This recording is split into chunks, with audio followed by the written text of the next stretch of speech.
Para entender o verdadeiro significado da Páscoa, a gente precisa voltar lá atrás, lá no Jardim do Éden.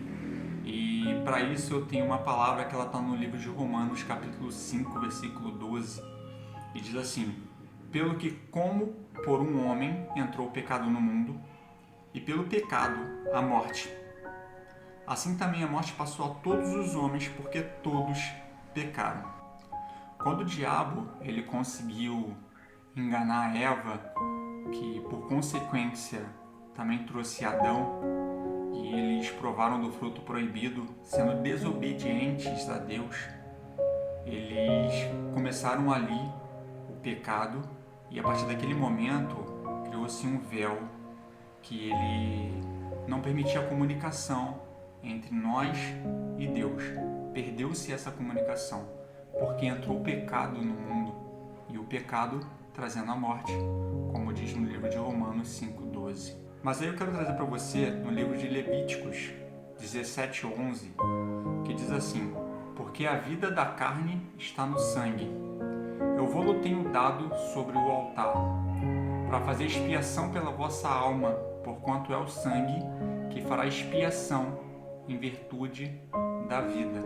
E aí eu te pergunto, o que é expiação? Expiação é purificação.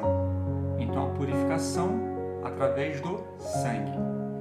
E aí também lá atrás no livro de Êxodos fala sobre a saída do povo de Israel da escravidão que eles tinham no Egito. E como que aconteceu essa saída do Egito?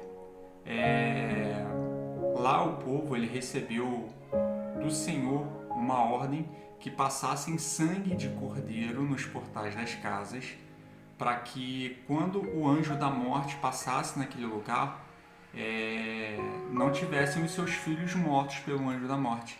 E o povo de Deus, em obediência, eles fizeram isso, mas os egípcios eles não fizeram. E quando passou o anjo da morte, ele acabou matando muitas crianças, né, os primogênitos. Um deles, o de Faraó, e foi onde ele realmente deu autorização para que o povo judeu saísse do Egito da escravidão. Então, todos saíram por obediência a Deus. E essa foi a primeira redenção e libertação que a gente teve. E depois disso, as pessoas elas continuavam pecando. Então existia a lei, mas a lei de Deus, né? Mas as pessoas continuavam infringindo a lei e continuavam a pecar. Então, o que Deus fez também nesse mesmo versículo de Levíticos, ele também fala: Porque a vida da carne está no sangue, e vou-lo tenho dado sobre o altar para fazer expiação pela vossa alma. Ou seja, o que te fazia perdoar dos pecados era o sangue. E que sangue era esse? Era um sangue de um cordeiro, de um animal imaculado, novinho, sem pecado. E tinha o sumo sacerdote daquela época, eles que iam pro lugar santo dos santos, que eles falavam, né? E ele levava lá um cordeiro, sacrificava, e o sangue desse cordeiro era o que purificava os pecados de toda a terra. Então, uma vez por ano, esse sumo sacerdote ele tinha que ir lá para poder fazer o sacrifício do cordeiro, e pelo sangue dele a gente tinha os nossos pecados perdoados. Só que você imagina Deus, pensa comigo, eu vou lá, eu perdoo todo mundo os seus pecados pelo sacrifício que ele fez, só que aí depois que faz o sacrifício, todo mundo volta ao pecado de novo. Aí depois eu vou lá, recebo o sacrifício do sumo sacerdote e volta todo mundo a pecar de novo, inclusive o sumo sacerdote.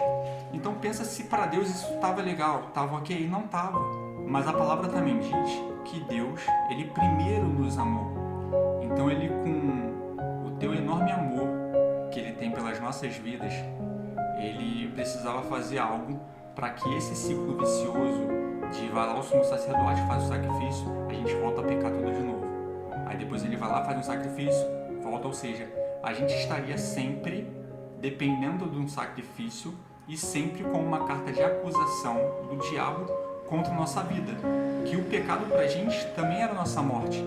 Aí isso está escrito no livro de Ezequiel 22:30. Diz assim: Procurei um homem, um único homem, que consertasse o muro Um homem que se pusesse na brecha onde os muros desmoronaram, um homem que fosse justo e bom, para impedir que eu destrua a sua terra.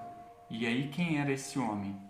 Assim como o sacrifício antes era feito por um animal imaculado, puro, sem pecado, pela redenção, para que a gente fosse liberto do pecado, por consequência, liberto do diabo, a gente precisa que um homem puro, que passasse por toda essa vida, as tentações do mundo, da carne realmente, e ele pagasse esse alto preço pelos pecados que nós cometemos e que a gente continua cometendo até hoje. E aí a gente tem aqui no livro de João, capítulo 3, versículo 16, diz assim: porque Deus amou o mundo de tal maneira que deu o seu Filho unigênito, ou seja, Ele deu o único Filho dele, para que todo aquele que nele crê não pereça, mas tenha a vida eterna. Sendo assim, Jesus era o único homem puro, sem pecado, que o diabo ele não tinha direito.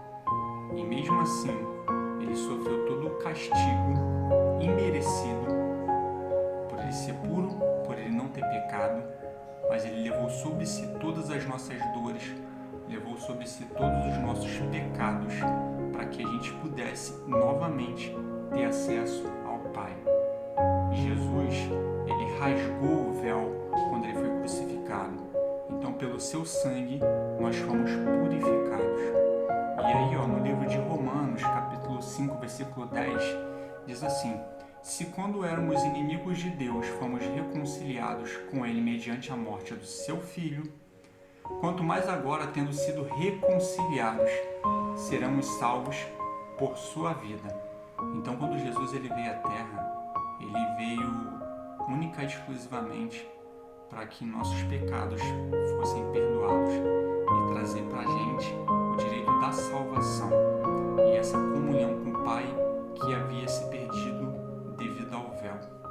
E agora, para que a gente restabeleça pessoalmente, cada um, a sua comunhão com Deus, basta confessar os nossos pecados e reconhecer a Jesus Cristo como nosso único Senhor e Salvador.